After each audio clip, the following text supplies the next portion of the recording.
ਹੁਣ ਕਿਸੇ ਕੋਲ ਜਾ ਕੇ ਸੈਲਜ ਬਣਾਉਣ ਦੀ ਜ਼ਰੂਰਤ ਨਹੀਂ ਹੈ। ਹੁਣ ਅਸੀਂ ਇੰਨੀ ਸਸਤੀ ਮਸ਼ੀਨ ਬਣਾ ਦਿੱਤੀ ਹੈ ਕਿ ਹਰ ਕਿਸਾਨ ਇਹਨੂੰ ਮਸ਼ੀਨ ਨੂੰ ਲੈ ਸਕਦਾ ਹੈ ਤੇ ਆਪਣਾ ਸੈਲਜ ਬਣਾ ਸਕਦਾ ਹੈ। ਪਹਿਲੇ ਜਿਹੜੀ ਮਸ਼ੀਨ ਉਹ ਬੁਲਾਉਂਦੇ ਸਨ ਕਿ ਸੈਲਜ ਉਹ ਵੱਢ ਕੇ ਬਣਾਉਂਦੀ ਸੀ, ਉਹਦਾ ਖਰਚਾ ਉਹਨਾਂ ਨੂੰ ਲੱਗ ਪੈਂਦਾ ਸੀ। ਫਿਰ ਟਰਾਲੀ ਟਰੈਕਟਰ ਬੁਲਾਉਂਦੇ ਸੀ, ਉਹਨਾਂ ਦਾ ਖਰਚਾ ਉਹਨਾਂ ਨੂੰ ਲੱਗ ਪੈਂਦਾ ਸੀ। ਫਿਰ ਉਹ ਉੱਥੇ ਤੁਹਾਨੂੰ ਪੈਕ ਕਰਕੇ ਨਹੀਂ ਦਿੰਦੇ, ਤੁਹਾਨੂੰ ਪ੍ਰੈਸ ਕਰਕੇ ਨਹੀਂ ਦਿੰਦੇ, ਉਹ ਉੱਥੇ ਸਿਰਫ ਸਿੱਟ ਕੇ ਚਲੇ ਜਾਂਦੇ ਨੇ। ਉਹ ਤੁਹਾਨੂੰ ਆਪ ਹੀ ਉੱਥੋਂ ਪ੍ਰੈਸ ਕਰਵਾਉਣਾ ਪੈਂਦਾ ਸੀ ਤੇ ਆਪ ਹੀ ਤੁਹਾਨੂੰ ਪੈਕ ਕਰਵਾਉਣਾ ਪੈਂਦਾ ਸੀ। ਦਸਕਾ ਇੰਜੀਨੀਅਰਿੰਗ ਨੇ ਥੋੜੇ ਜਿਹੇ ਪੈਸਿਆਂ ਦੇ ਵਿੱਚ ਮਸ਼ੀਨ ਤਿਆਰ ਕਰ ਲਈ ਹੈ, ਜਿਹੜੀ ਕਿ ਚੰਦ ਲੱਖ ਦੇ ਵਿੱਚ। ਪਹਿਲੇ ਕਹਿੰਦੇ ਸੀ 50 ਲੱਖ ਚਾਹੀਦਾ, ਕਰੋੜ ਚਾਹੀਦਾ। ਕਿਸੇ ਕੋਲ ਟਰੈਕਟਰ ਨਹੀਂ ਹੈ ਤੇ ਤਾਂ ਵੀ ਮਸ਼ੀਨ ਚੱਲ ਜਾਏਗੀ, ਤੇ ਬਿਜਲੀ ਨਹੀਂ ਹੈ ਤੇ ਤਾਂ ਵੀ ਚੱਲ ਜਾਏਗੀ। ਅਸੀਂ ਸੈਲਜ ਬਣਾ ਕੇ ਤੁਹਾਨੂੰ ਪ੍ਰੈਸ ਵੀ ਕਰਕੇ ਵਹਾਵਾਂਗੇ ਤੇ पैक भी करके वहावांगे। अस्सलामुअलैकुम जी वालेकुम अस्सलाम जनाब, क्या हाल चाल है? जी अल्हम्दुलिल्लाह, आप सुनाए कैसे हैं? अल्हम्दुलिल्लाह, अल्लाह पाक का बड़ा करम। दोस्तों को जरा तारफ करवाएं, हम कहाँ पे मौजूद हैं और आज कौन सी मशीन दिखाने जा रहे हैं? जी मेरा नाम इफ्तिखार अली है और डस्का इंजीनियरिंग की वर्कशॉप का मैं मैनेजर हूँ। और आज हमने एक न्यू मशीन बनाई है जो आपको दिखाते हैं, जो कि सैलज बनाती है और उसको प्रेस करती है और उसको पैक करती है। अच्छा इफ्तिखार साहब, जरा बताएं कि ये मशीन चल किस किस तरह सकती है? जी ये तकरीबन हर किस्म के फंक्शन इसको लगाए जा सकते हैं। अगर आपके ट्रैक्टर पे चलाना है आपने इसको, तो ट्रैक्टर वाला फंक्शन लगा सकते हैं। अगर मोटर पे चलाना है तो मोटर वाला फंक्शन लगा सकते हैं। और अगर आपने इसको पीटर पे चलाना है तो भी आप इसको पीटर पे भी चला सकते हैं। मतलब किसी के पास बिजली नहीं है फिर भी कोई टेंशन नहीं है, किसी के पास ट्रैक्टर नहीं है, इंजन नहीं है, कोई एक चीज जिसके पास है वो इसे चला सकते हैं। जी बिल्कुल। मतलब मुकम्मल अगर ट्रैक्टर की बात करें, जिस तरह अभी आपने प्रैक्टिकल करके दिखाया, तो क्या इसका हर फंक्शन कुतराई करने वाला, प्रेस करने वाला, पैक करने वाला, किसी में भी बिजली का अमल दखल नहीं है? जी बिल्कुल, सिर्फ ट्रैक्टर पे चलेगी, वही सारे काम इससे करवाएगा। वो इसको हाइड्रोलिक सिस्टम लगा हुआ है और दूसरी पुली जो है वो सैलज वाली मशीन को चलाती है, एक पुली हाइड्रोलिक को चलाती है, उसी से ही सारे फंक्शन होते हैं। चलें, बेहतरीन हो गया। अगर ये ट्रैक्टर की बात की जाए, ये ट्रैक्टर कौन सा लगा हुआ है और किस किस ट्रैक्टर पे चल सकती है? ये देखा जाए तो हर किसी के पास जो भी ट्रैक्टर है उस पे चल सकती है। ये छोटा ट्रैक्टर है, आप बड़े से भी चला सकते हैं। और अगर जनरेटर या पीटर की बात की जाए तो कितने एचपी का लगेगा या मोटर कितने एचपी की लगेगी इस सेटअप पे?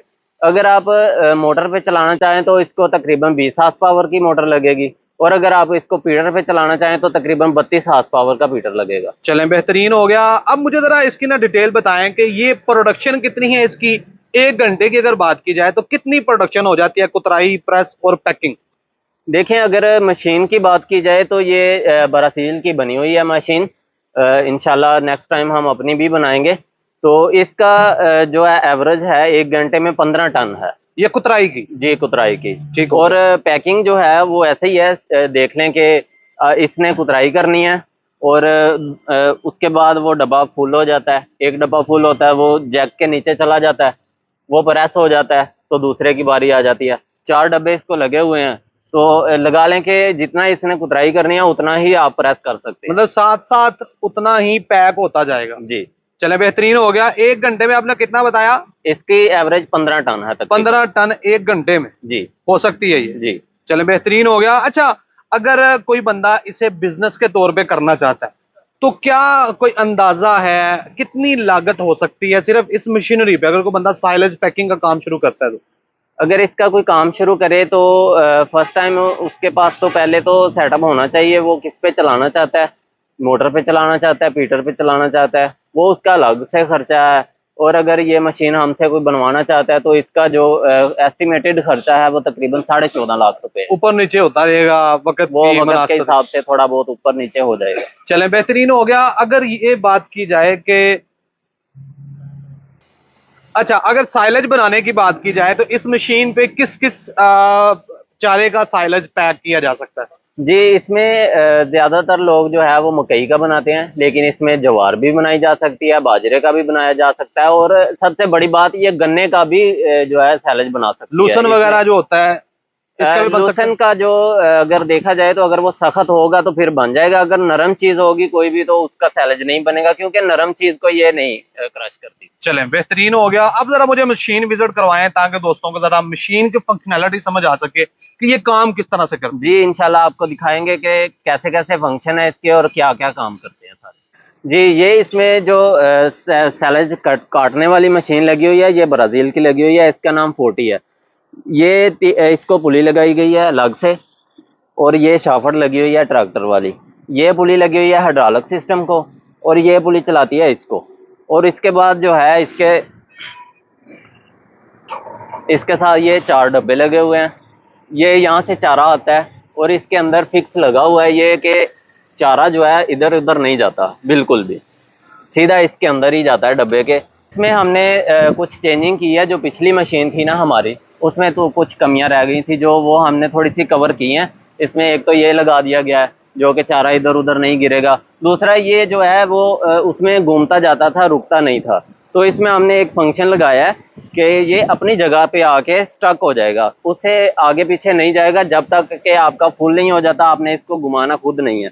तो इसमें ये लगा हुआ है सिस्टम, ये आपने इसको दबाना है तो ही ये घूमेगा, उसके अलावा अदरवाइज ये नहीं घूमेगा। अगर इसको छोड़ेंगे तो ये जहाँ पे इसका है पॉइंट, वो वहां पे आके रुकेगा, मतलब अपनी जगह पर रहेगा, इधर उधर नहीं होगा। नहीं जाएगा। ठीक हो गया। अब जरा फिलिंग के बारे में बताएं, फिलिंग किस तरह से करते हैं? जिस तरह ये फिलिंग करके रखी हुई है, तो ये थोड़ा सा समझा दें। इसमें यही प्लास्टिक का बैग होता है बना हुआ, इसके अंदर लगा देते हैं और डब्बा उसके नीचे जाता है। तो जब फुल हो जाता है तो नेक्स्ट डब्बा लग जाता है उसमें फुल होने के लिए। तो उसके बाद वो जैक की तरफ चला जाता है, जैक लगा हुआ है तो वो इसको प्रेस कर देता है। वो बिल्कुल ऐसे हो जाता है कि उसमें हवा नहीं बिल्कुल रहती, तो उसका खराब होने का खतरा बिल्कुल नहीं होता। चलें, बेहतरीन होगा। अब पैकिंग पूरी होगी तो यहाँ से ये बाहर निकलेगा। जी, यहाँ से ये डब्बा खोलेंगे। इफ्तिखार साहब, एट द एंड दोस्तों को मेंटेनेंस के बारे में बताएं कि ये मशीन जब वो ले जाते हैं तो इसको मेंटेन करने का क्या तरीकाकार है, कितना इसका लाइफ टाइम है? लाइफ टाइम की बात की जाए तो छोटा मोटा जो काम होता है वो तो बंदा, कोई भी किसान भाई होता है उसके पास रेंच चाबी वगैरह होते हैं, तो वो तो कोई काबला ढीला हो जाता है तो उसको टाइट किया जा सकता है। उसके अलावा इसमें हाइड्रोलिक डलता है, जो टैंकी बनी हुई है। उसमें हाइड्रोलिक ऐसा है कि उसमें पानी ना जाए तो वो कभी भी खराब नहीं होता। थोड़ा बहुत कम होता रहता है वक्त के साथ। वो तकरीबन 1 साल के बाद या 2 साल के बाद आपको 10 लीटर इसमें डालना पड़ेगा। उसके अलावा कोई इसका ज्यादा मेंटेनेंस का काम नहीं है। पानी का आपने जिक्र किया, पानी अगर अंदर जाता है तो किस तरीके से जाता है, वो वजह क्या होती है? वजह यही होती है कि वो जो टैंकी है वो खुली नहीं रहनी चाहिए। वो उसका ढक्कन लगा हुआ है ऊपर, वो अगर आपसे गुम भी जाता है तो फिर उसको लाजमी है कि आप उसको ढांप के रखें। चलें, बेहतरीन हो गया। इसके अलावा अगर एट द एंड इस मशीन की वारंटी की बात की जाए तो क्या मामला है, क्या कहेंगे इसके बारे में? जी, अगर वारंटी की बात की जाए तो तकरीबन बाकी तो सब कुछ लोहे का बना हुआ, पाकिस्तान में बना हुआ है। ये अगर कोई मसला आता भी है तो हमसे ही राब्ता करें, हम आपको सही करके दे सकते हैं बिल्कुल। तो उसके अलावा ये मशीन है, इसकी तकरीबन साल की गारंटी है, वैसे ही इसको कोई मसला नहीं आएगा 1 साल में। बहुत बहुत शुक्रिया। एट द एंड दोस्तों को जरा बताएं कि अगर कोई बंदा खरीदना चाहता है, क्या बनी बनाई मिल जाएगी या ऑर्डर पे तैयार होगी? अगर ऑर्डर पे होगी तो क्या तरीकाकार होगा? जी, ये देखें बड़ी मशीन है, हम इसको तैयार करके रखते तो नहीं है, ये ऑर्डर पे ही बनवानी पड़ेगी आपको। अगर ऑर्डर आपने देना है तो आप डस्का इंजीनियरिंग पे आ सकते हैं, ऑनलाइन भी ऑर्डर दे सकते हैं, आप कॉल कर सकते हैं, हमारे नंबर स्क्रीन पे चल रहे होंगे। चलें, बहुत बहुत शुक्रिया इफ्तिखार साहब, बहुत मजा आया माशाल्लाह। बहुत ही अच्छी मशीन, नया मशीन है। मिलते हैं इंशाल्लाह नेक्स्ट फिर अगली वीडियो में, तब तक के लिए खुदा हाफिज, फी अमान अल्लाह।